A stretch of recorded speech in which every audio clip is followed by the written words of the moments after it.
If some of you have been following our social media channels or are subscribed to our email mailing list, you would know that we're releasing an album called Databomb. I'm not exactly sure when yet. I'm waiting on some final pieces for it. But I thought I would do a making of Databomb or Databomb, however you want to say it.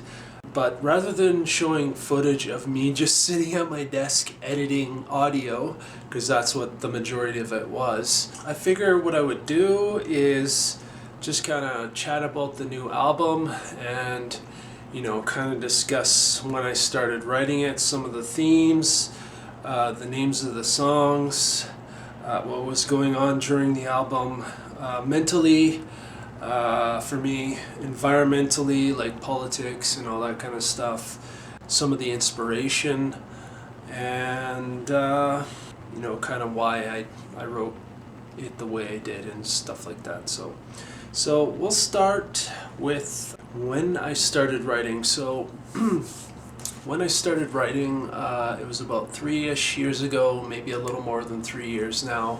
I was already working on another album. It was The Block, The Stream, and The Key.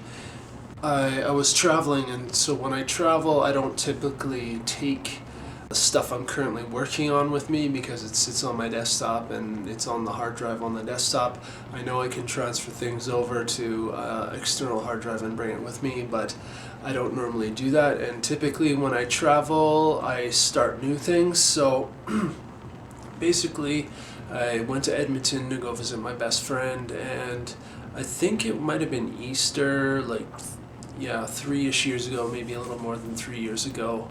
And I had brought my laptop and my audio MIDI interface as well as my microphone because I knew I wanted to work on something new.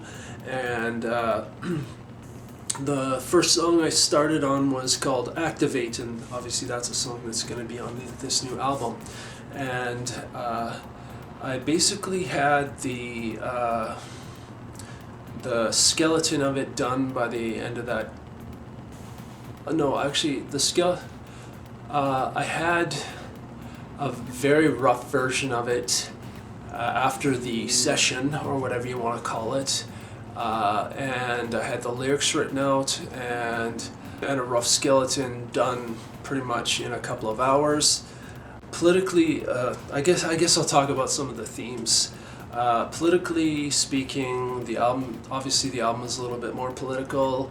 It talks about subjects of death cults, in particular ISIS. ISIS was running around during the time, and they wanted to end the world kind of thing because they thought the apocalypse was going to come and all that kind of stuff or whatever, and they just wanted to see the end of the world and their heaven on earth or whatever.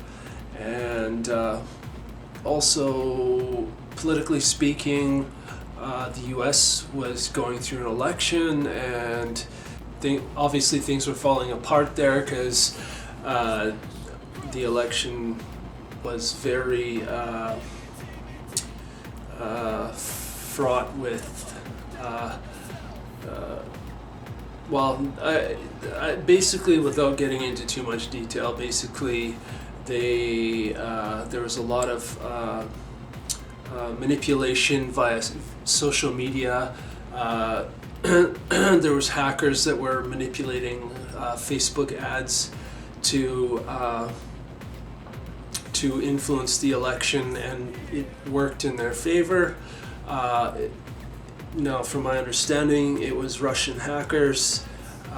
It was that were manipulating people and taking out fake ads and posting fake news and stuff like that. And there was also fake news on the electoral candidates' parts, especially with the Trump camp. And people were basically saying if he gets elected, it's gonna look like the U.S. is gonna turn into a dystopia. And unfortunately, he did get elected, and although I feel it's not quite a dystopia, we're not in a dystopia, and I won't get into my rant about that, but things have basically fallen apart, and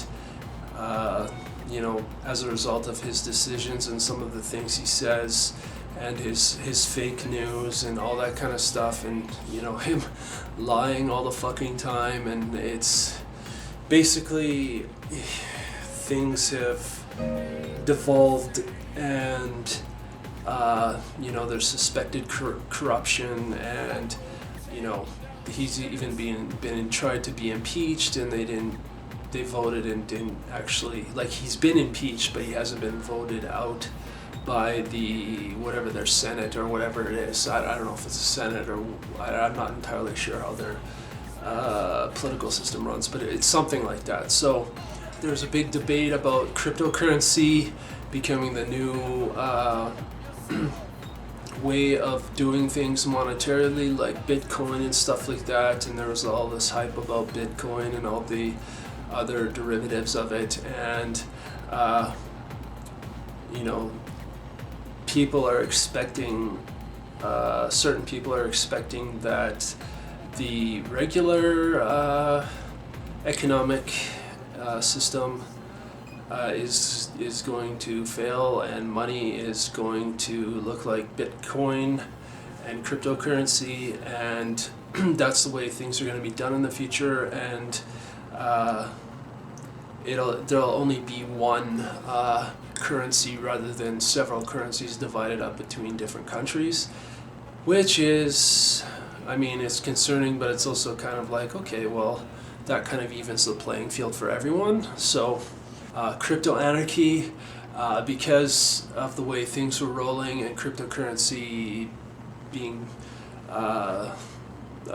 predicted to become the currency of the world, there's also talk about crypto anarchy, and just to give you an idea of what crypto anarchy is a system of a new system of governing people, and it's not even so much government, it's more of like everybody kind of, at least my understanding of it is, everybody kind of has a consensus and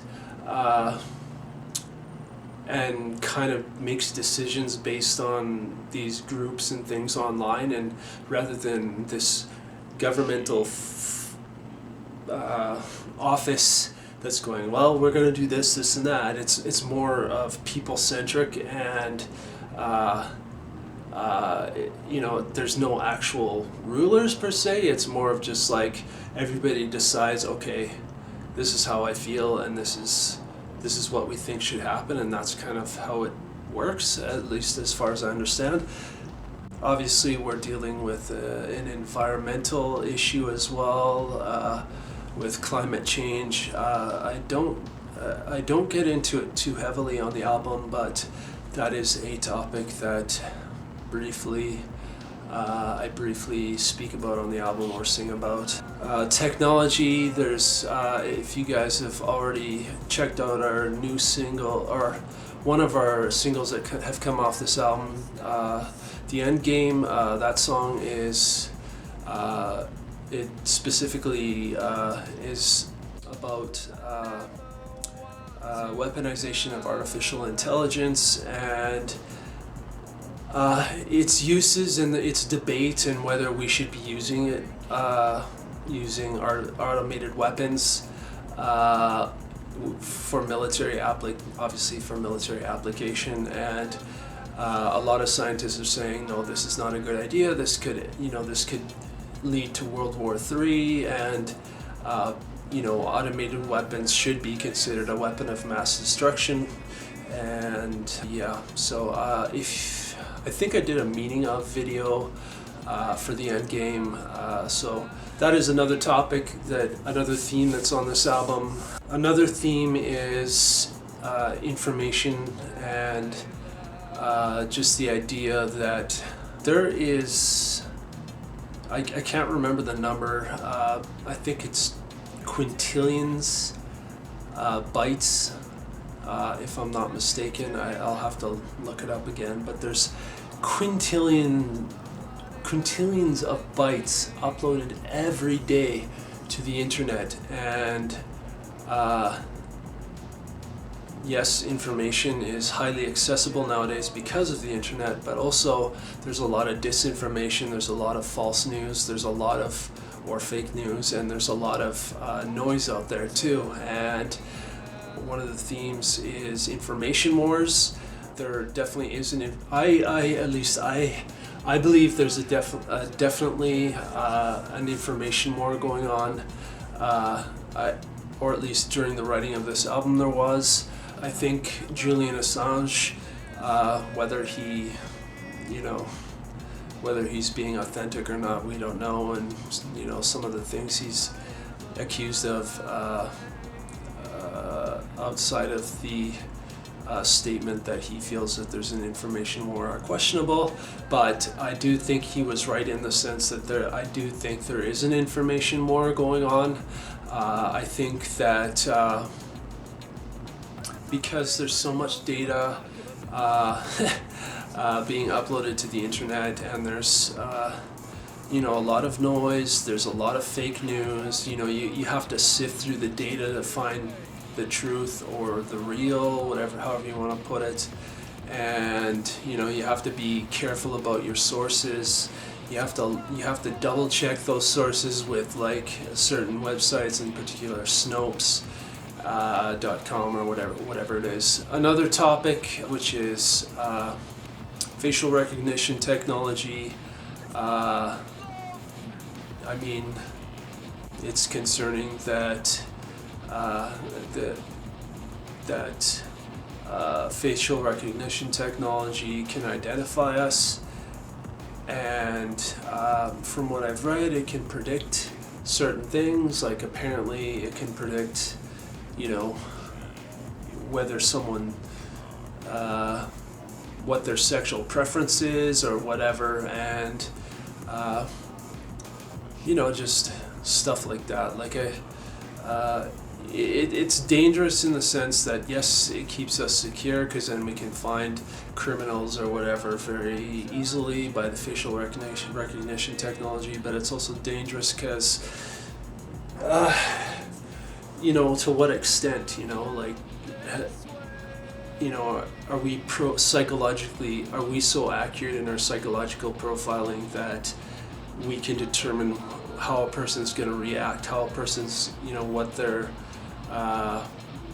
mental status is. Like, can we predict their mental health, just by the way their face and their eyes and the way everything sits in that point in time. And the other thing is that in China, they're using facial recognition technology in their social credit system, which basically their social credit system is some officers of their police force wear these computer goggles with cameras, and they have like a display, and they can recognize, they use facial recognition technology, and basically they use that with their social credit system, and their social credit system is basically like Facebook, but rather than people sharing information, they're sharing information, but they're also rating. They have a rating system for everyone, whether they're a good subordinate citizen or or if they're a shitty citizen or whatever. And if from my understanding, it's like the populace of some major Chinese cities are using this social credit system, and it's the danger of it is that you could be completely malicious with it and rate someone a fucking 1 or a 0 or whatever, however the number works, and they rate them at the lowest, and if they're not being honest, or if they're trying to be in line with their government, and they're trying to be in the trying to get in the good graces of the police or the military or just in the government, and being informants in a way, kind of like a famous novel here, 1984, and how there's spies everywhere, but the spies are actually the citizens, and if you step out of line with their system, you end up in jail or you disappear or whatever it is, right? So, there's the whole racism thing too, like, going back to the topic of what's going on politically in the U.S. or even just in the world generally, like, everyone seems very isolationist, and certain conservative politicians are purporting that the world is becoming more polarized, and for me, like, I look at that situation, that kind of thinking, and that kind of, when you come out and say stuff like that, like, first of all, polarization isn't a good thing, because that means everybody's divided. And when a politician says something like that, it makes it even worse, because my impression is when a politician says that, especially when it's somebody who's very right-leaning or very conservative in their views, or has racist tendencies or bigoted attitudes or tendencies, you're actually trying to divide people when you say something like that, because quite frankly, the world does not need to be divided. We need to unite and understand that everybody's different. I may believe something different from you spiritually, but that does not make us, I think the idea is that we accept each other's differences and understand that, yeah, I believe something completely different. If I believe in a spirit world, and I'm not sure I believe in a god or not, or a goddess or gods or whatever,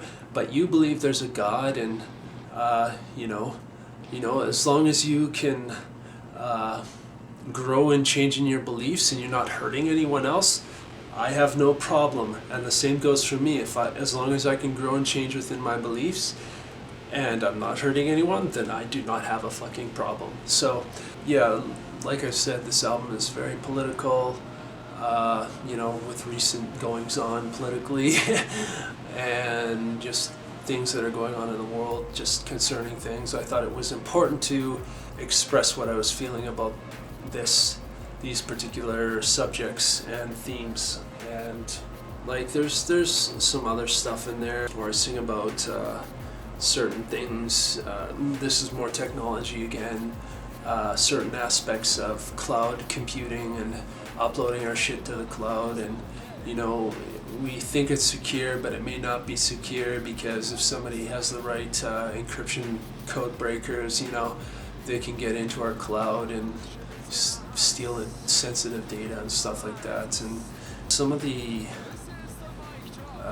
I think I got a little bit into my headspace there. Like, I will be honest, like,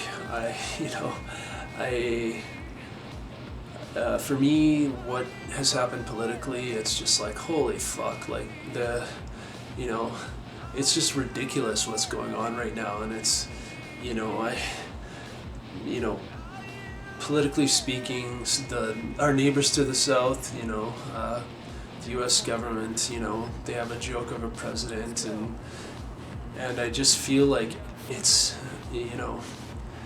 idiot support propped up by other idiots, and I'm angry about the situations. I'm pissed off about what's going on. I feel like I said, I feel like it's becoming very isolationist, and people aren't fucking thinking. They're not thinking. And I just feel like, yes, we have to take precautions. There's people out there that want to hurt us and stuff, and that's always been a reality. And unfortunately, there's not technology available or even available for us to fix those people if there's something wrong with their brain or whatever it is. But I just it's it's like, you turn on fucking social media and it's like, oh fuck, what did these people do next? What it's just like one thing after the other, and it's just getting fucking ridiculous. And yeah, I just angry, pissed off. I felt like while writing this album, I needed to get some things out. The reason why the album is called Databomb is because well, I feel like I'm dropping some information for people to consider and think about, and like I still believe this. I was kind of getting on the subject of this with the last album, The Block, the Stream, and the Keys. This album, it's just a little bit more reinforced. Like, I've always kind of felt this, but I do believe humanity will overcome our obstacles, and I granted not without our trials. Like, we're going through one right now. With the whole fucking COVID-19 thing, although that's not something that's discussed on the album, because this album was finished 5 or 6 months ago. So, but you just look at the situation, and because of the negligence of the political systems that are in place, or maybe not political systems, but especially the government, the people who are in place in governments around the world, where we see this negligence going on, especially from our neighbors to the south. I don't want to pick on them, but it's just like, holy fuck, like it's negligence. They're not. They could have responded a lot quicker, and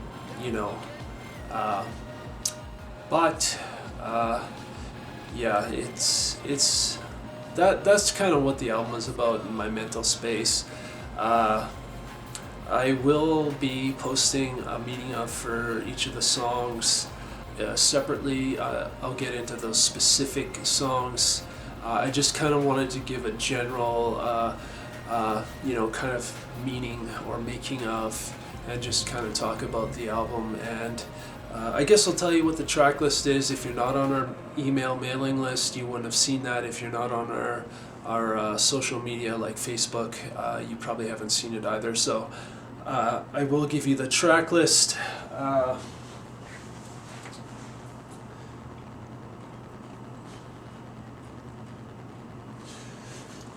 So the first song is Blue Screen of Death. The second song is Instructions to Your Revolution. The third song is Activate. The fourth song is Save the Freaks. The fifth song is We All Want Peace. I will just say right now that is another subject on the album, because I do truly believe humanity wants peace. And I know some people don't think that, but I do actually truly believe that humanity wants peace, and maybe not even, outside, but I think everybody in the world is looking for peace and happiness and, internal peace. Like, they want peace within themselves and stuff. Anyway, that I will get it more into detail with We All Want Peace in the meaning of video. Obviously, there's the fifth song is called Databomb or Databomb.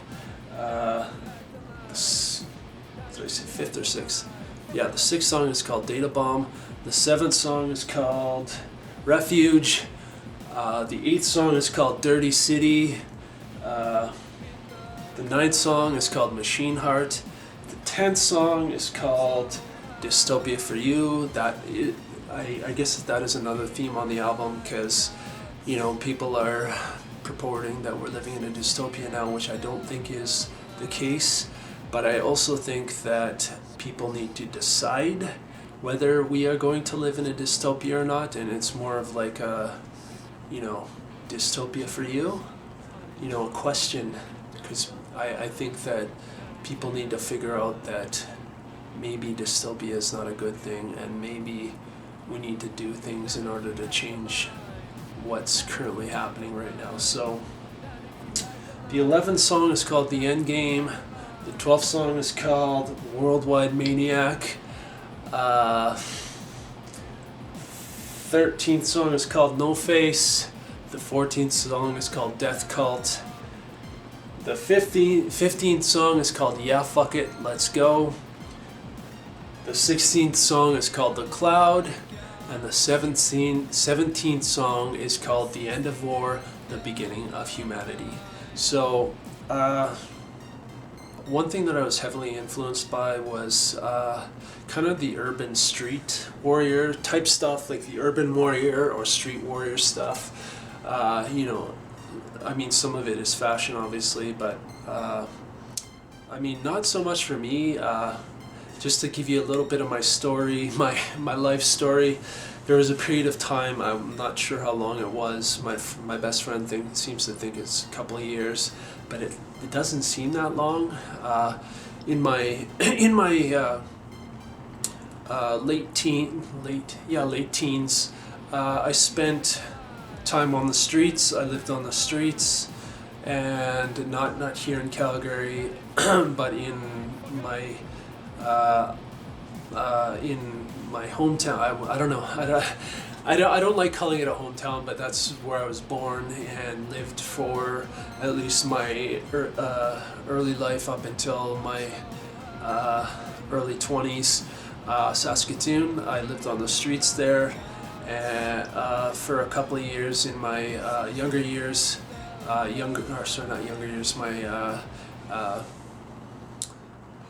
Young late teens, and you know, that's kind of the other thing. Like I kind of feel like the one thing about the streets is once you've lived on the streets, and you know, it's, you kind of look at that situation and go, well.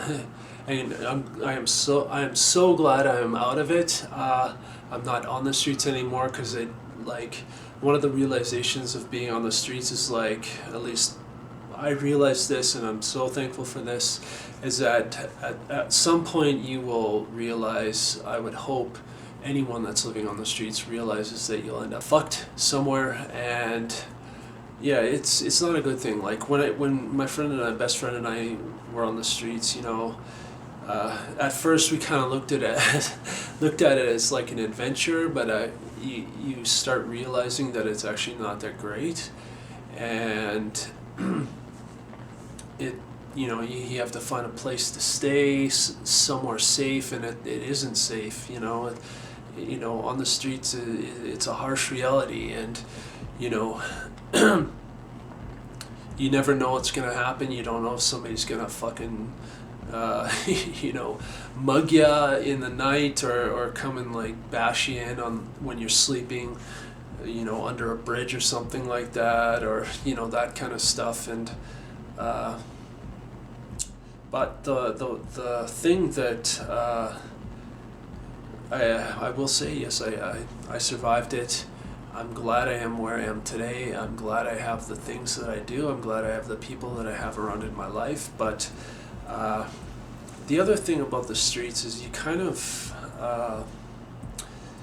after being on the streets, you kind of have this survivalist attitude, and like if things go bad, which I don't think they will, in the back of my head, it's like, yep, if I need to survive, I can survive in an urban environment. I can survive in a wild environment. That's another story from another time. But and not just that though, but like it's almost like we're kind of taking back what's ours, because you look at what's going on like politically, and it's like, yeah, these fucks don't even fucking know. Like, they're so out of touch, and they're so insular, and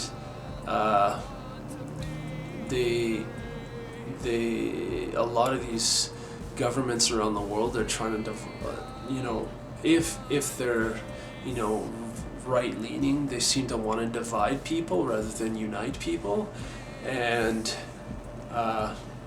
they don't understand. They're so out of touch, and it's kind of like the urban warrior, street warrior kind of thing. Is like, yeah, we got to take back our streets, we got to take back our cities, we got to take back our provinces, our states, our our countries, because these people are out of touch, and unfortunately they think that the economy is the at least it comes across that they think the economy is the most important thing, and truthfully speaking, it's not. It's people, like it's like, yes, money is something that we have to utilize in order to get the things we want, and yes, money is a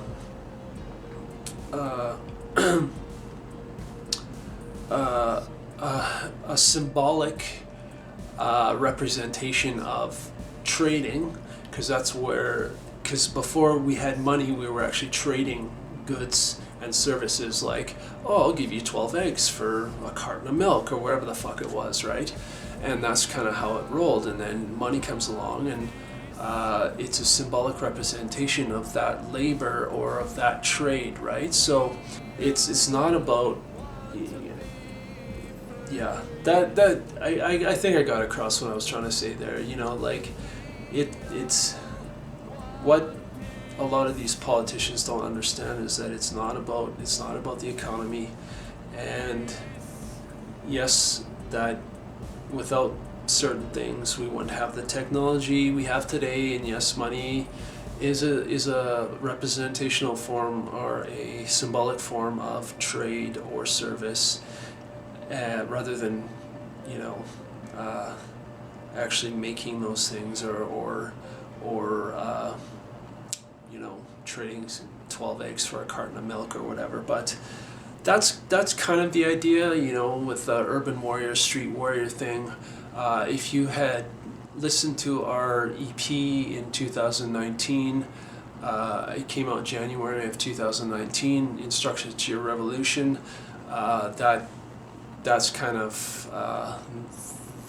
where the idea started. And street warrior, urban warrior, take back the streets, take back our cities, take back our towns, take back our communities, and if things get tough, we'll survive. So the other thing I was inspired by, once again with the streets, was concrete jungle type stuff. Like, for me, I like being in urban environments. I like concrete. Like, yes, it's nice to get out into nature, but I never want to live out in nature. Like, for me, I like being in urban environments. I like being around where shit's happening. I like being connected with people.